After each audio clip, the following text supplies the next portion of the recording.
दोस्तों ये बात तो आप सभी जानते होंगे, जब से अमेरिका ने भारत की दिग्गज कंपनी अडानी ग्रुप पर तमाम तरीके के रिश्वत लेने के इल्जाम लगाए हैं, तब से अमेरिका के साथ जुड़ने वाले देशों की संख्या बढ़ती चली जा रही है। क्योंकि जैसे ही खबर सामने निकल के आई कि अमेरिका ने अडानी ग्रुप पर ये एलिगेशंस लगाए हैं, उसके बाद केन्या, श्रीलंका, बांग्लादेश और अब इस लिस्ट में फ्रांस का नाम भी शामिल हो चुका है। असल में फ्रांस की दिग्गज company total energy Adani group के साथ मिलकर के एक मेजर इन्वेस्टमेंट करने वाली थी। अब उस इन्वेस्टमेंट प्लान पर पूरी तरीके से रोक लगाई जा चुकी है। लेकिन अगर आपको लगता है कि भारत इस पोजीशन पर शांत है, तो ऐसा नहीं है। ऑलरेडी गवर्नमेंट ऑफ इंडिया ने प्रॉमिस कर दिया है कि जो भी पॉसिबिलिटीज हो पाएंगी वो की जाएंगी इन अ लीगल वे। इसके अलावा श्रीलंका, बांग्लादेश जैसे दो देशों को तो हमने ऑलरेडी सबक सिखा दिया है और इन दो देशों के चक्कर में चीन और तुर्की की भी वाट लगाई जा चुकी है। तो आइए आज के इस वीडियो में 5 इंपॉर्टेंट राष्ट्रीय और अंतर्राष्ट्रीय खबरें आपको बताते हैं। यदि आपको हमारी ये न्यूज सीरीज पसंद आ रही है तो इस वीडियो को लाइक और चैनल को सब्सक्राइब जरूर कीजिएगा। अगर शुरुआत से बात की जाए तो जैसे ही खबर सामने निकल के आई, जहाँ पर अमेरिकी अधिकारियों द्वारा गौतम अडानी और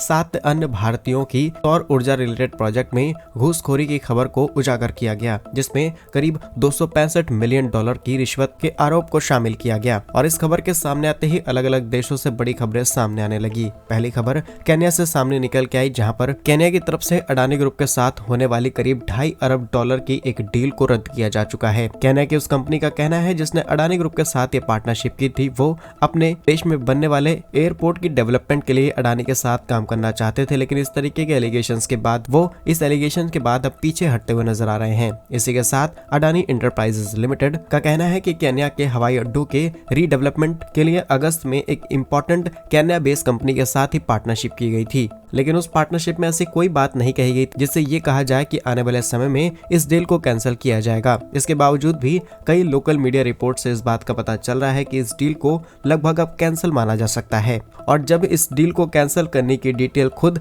कंपनी से मांगी गई तो कंपनी ने न ही इस बात को एक्सेप्ट किया है, न ही इस बात से रिजेक्शन दिया है। साथ ही उससे कुछ समय पहले अडानी एनर्जी सॉल्यूशंस लिमिटेड ने Kenya electricity transmission company limited के साथ 3 ट्रांसमिशन लाइनें और करीब 2 सब स्टेशंस को डेवलप करने के लिए कॉन्ट्रैक्ट पर साइन किया। लेकिन इस खबर के भी कैंसिल होने की रिपोर्ट सामने निकल के आ रही थी, जिसकी कॉस्ट करीब 736 मिलियन US डॉलर की है। और फिलहाल के लिए अभी दोनों खबरें लोकल मीडिया हाउसेस से सामने निकल के आ रही हैं। दोनों ही कंपनियों ने इस बात को ना ही एक्सेप्ट किया है, ना ही इस बात का खंडन किया है कि वो इस डील को कैंसिल कर रहे हैं या फिर नहीं।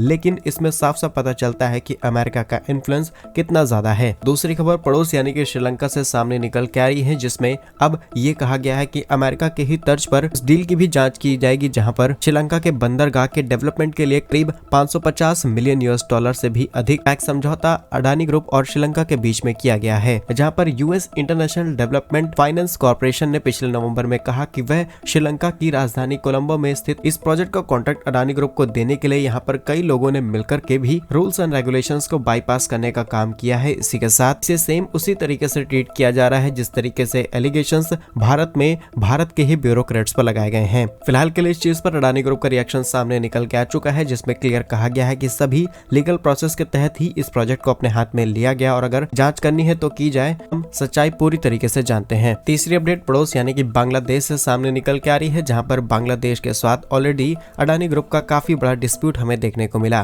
क्योंकि जब शेख हसीना पावर में थी साल 2017 में भारत और बांग्लादेश के बीच एक एग्रीमेंट साइन किया था। यह एग्रीमेंट था कि अगले 25 सालों तक करीब 496 मेगावाट की इलेक्ट्रिसिटी सप्लाई सीधे भारत से बांग्लादेश को की जाएगी। बांग्लादेश काफी लंबे समय से इस इलेक्ट्रिसिटी का इस्तेमाल कर रहा था और गोडा के अंदर जिस पावर प्लांट को बना करके तैयार किया गया है, इसका उद्देश्य ये था कि यहाँ से जनरेट होने वाली इलेक्ट्रिसिटी सीधे बांग्लादेश के अंदर एक्सपोर्ट की जाएगी। लेकिन इसके बावजूद भी बांग्लादेश जैसे ही नई सरकार आती है या फिर कहें गवर्नमेंट को मोहम्मद यूनुस संभालना शुरू कर चुके हैं, तब से वो तमाम तरीके के एलिगेशंस भारत पर लगाएं। वैसे तो इनके पास इतना पैसा भी नहीं था कि भारत के करीब $1 बिलियन से भी ज्यादा बकाया राशि जिनकी इलेक्ट्रिसिटी ये ऑलरेडी इस्तेमाल कर चुके हैं वो भारत को दी जाए, बल्कि इसके अगेंस्ट जाकर के अडानी ग्रुप पर जांच बिठाने की बात कही जाती है। एलिगेशंस ये थी कि शेख हसीना और भारत मिलकर के इस प्रोजेक्ट तहत काफी बड़ी घोष कर चुके हैं, इसीलिए इस प्रोजेक्ट को फिर से रिव्यू किया जाएगा और हमारे पक्ष में फैसला होगा तब जाकर के हम इसे कंटिन्यू करेंगे, अदरवाइज इस डील को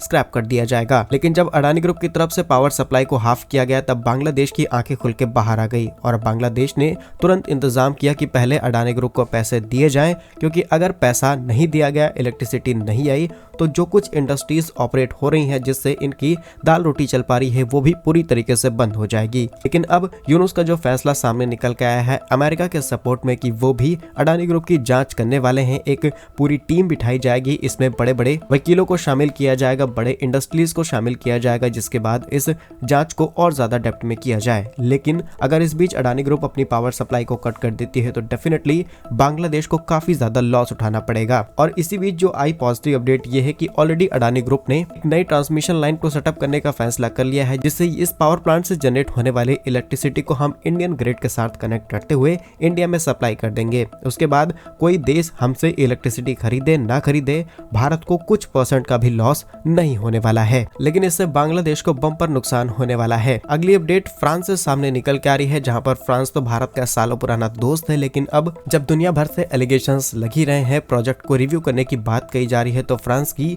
इंपॉर्टेंट ऑयल कंपनी जिसका नाम है टोटल एनर्जीज, वो भी अडानी ग्रुप के साथ मिलकर के काफी बड़ी इन्वेस्टमेंट प्लान कर रहे थे, लेकिन इस इन्वेस्टमेंट प्लान को भी लगभग रोका जा चुका है। अगर डिटेल्स की बात की जाए तो टोटल एनर्जी ने जनवरी 2021 में अडानी ग्रीन एनर्जी में अराउंड 19.7% हिस्सेदारी हासिल की। इसके बाद सितंबर में एक भारतीय कंपनी के साथ पार्टनरशिप करते हुए एक इंडियन ज्वाइंट वेंचर एस्टैब्लिश किया गया, so that 3 different project operate किया जा सके, जिनकी कैपेसिटी करीब 1150 मेगावाट्स की रहे और जिसमें करीब 444 मिलियन $US का निवेश किया गया। इसके अलावा अडानी में इनकी 37.4% हिस्सेदारी है, जो कि ऑटोमोबाइल, सीएनजी और घरों के लिए नेचुरल गैस सप्लाई करती है। लेकिन अब टोटल एनर्जी का कहना है कि अडानी ग्रुप पर जो एलिगेशंस लगे हैं इसके बारे में हमें कोई इंटरनल इंफॉर्मेशन नहीं मिली, ना ही भारत से ना ही अमेरिका से। और जब ये पब्लिकली रिपोर्ट सामने निकल के आई तब हमें इस बात का पता चला और अब हम भी अपनी इस इन्वेस्टमेंट प्लान को होल्ड पर रखने जा रहे हैं। अब एग्जैक्टली जो नई इन्वेस्टमेंट प्लान था इसके बारे में तो किसी को नहीं पता, लेकिन यहाँ पर मैसिव इन्वेस्टमेंट देखने को मिल सकती थी। फिलहाल के लिए इन्वेस्टमेंट होल्ड पर डाली जा चुकी है और जैसे ही अमेरिका में शुरू हुई जांच पर क्लियरेंस मिलेगा उसके बाद एक के बाद ये डील्स आगे बढ़ सकती हैं। और अब बात करते हैं कि भारत ने भी कई देशों के खिलाफ कड़े एक्शंस लिए हैं, जिससे